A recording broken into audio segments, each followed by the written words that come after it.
C'est-à-dire qu'on donne peut-être des biscuits, comme cela se dit en journalisme, à ceux qui vont organiser le dialogue pour avoir quelques pistes aujourd'hui. Qu'est-ce que vous attendez du dialogue au niveau, la forme d'abord et le fond? Il me semble que le mot inclusif semblait créer problème tout à l'heure parce qu'il y a des thématiques qui ont été exclues du dialogue. Comment vous l'entrevoyez ce dialogue-là et que dites-vous des différentes positions qui ont été évoquées sur le plateau? Je suis très inquiet. Très inquiet.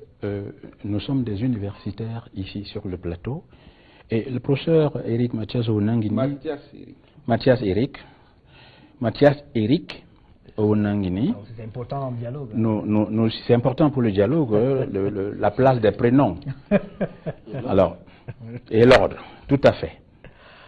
Je ne reviens pas sur ce que le président Cabral Libye vient de dire, à savoir que quand on dit le dialogue ne veut rien dire, on ne veut rien dire.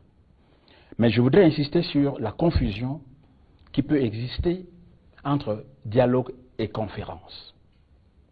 Je crois qu'on ne peut pas manipuler des concepts de manière sommaire et vouloir bâtir sur ces concepts des actions qui touchent la vie des gens.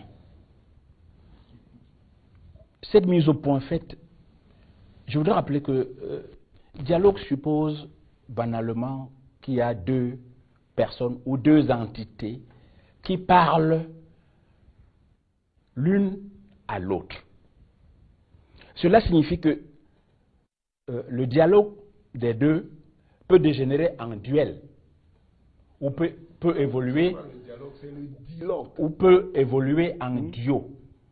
Et cela signifie que parler de dialogue au Cameroun infère qu'on convient qu'il serait temps de se parler.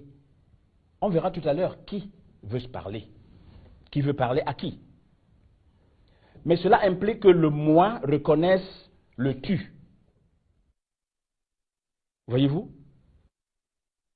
Parce que je fais droit au tu que l'autre est. Alors, j'insiste sur cette notion de reconnaissance. On reconnaît qu'on n'est pas seul, qu'il y a quelqu'un d'autre. On n'a pas souvent entendu ça au Cameroun.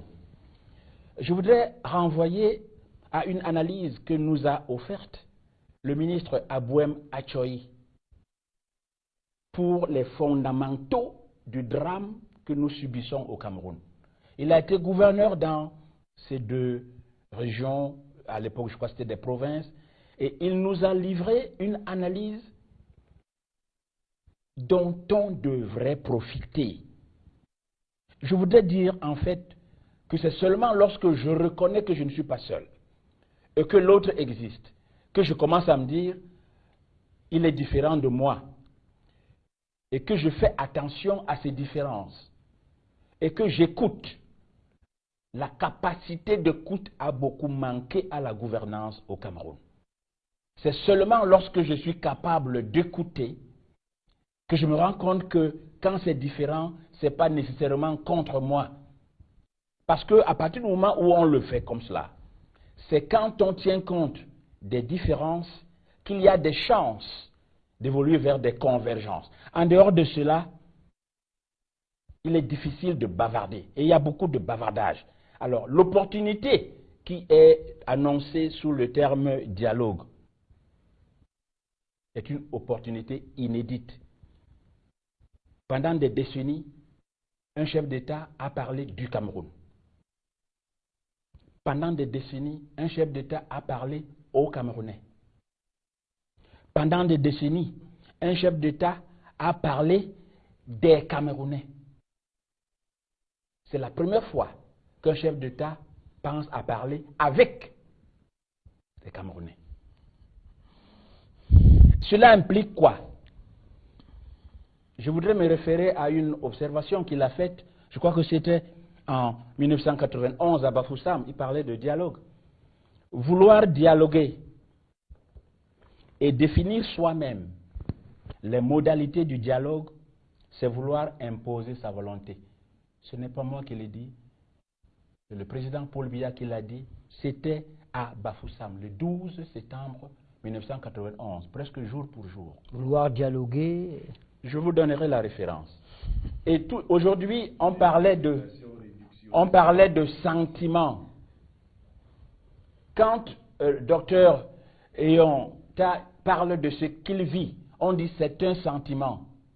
Mais encore une fois, c'est le président Biya qui dit à Berthois, le 4 septembre 1991, qu'il faut organiser la gouvernance de telle manière, je le cite, qu'aucun groupe ne se sente exclu. Ne se sente exclu. Le sentiment d'être exclu est important. Parce que même en justice, lorsque vous êtes justiciable et que vous êtes jugé, il faut que vous ayez le sentiment d'avoir été bien jugé.